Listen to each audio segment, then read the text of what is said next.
நம்ம சேனலை தான் ஃபஸ்ட் டைம் பார்க்குறீங்கன்னா சப்ஸ்கிரைப் பண்ணிக்கோங்க. இப்போ வந்து நிறைய பேர் ஒரு விஷயம் நிறைய பேர் பேசிகிட்டு இருக்கீங்க. அது என்ன விஷயம்னு பார்த்தீங்கன்னா, அந்த எம்டிசி டெண்டர் அப்படின்னா பார்த்தீங்கன்னா, அந்த நடத்துனர் கண்டக்டரோட உரிமத்தை வந்து சிஎம் விஜய் வந்து வடமாநிலம் கொடுத்துட்டாங்க அப்படின்னு சொல்லி பேசிகிட்டு இருக்கீங்களே, அது எந்த ஆட்சியில் கொண்டு வரதுன்னு யாராச்சும் யோசிச்சிங்களா? ஒரு நியூஸ் வந்ததுக்கப்புறம் அதை பற்றி எல்லாருமே பேசுகிறீங்க.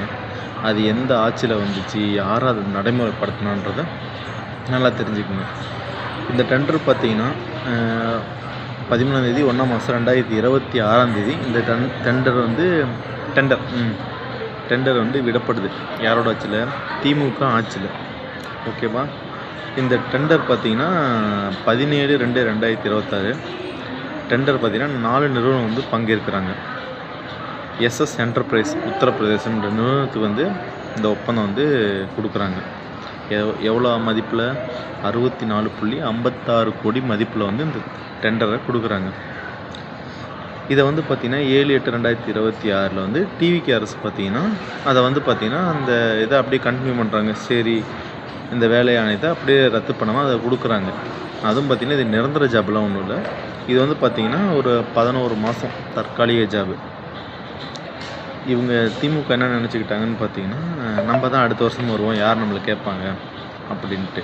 அப்படிங்கிறதுல அவங்க வந்து அதுக்கும் ஒரு ரெடி பண்ணி வச்சுருக்காங்க. என்னென்னு பார்த்தீங்கன்னா, ஒரே நாடு, அதனால் பார்த்திங்கன்னா ஒரே மக்கள் எல்லாத்துக்கும் சமமான வேலை வரணும் அப்படின்னு சொல்லிட்டு இந்த மாதிரி ஒரு விஷயத்த பண்ணியிருக்காங்க.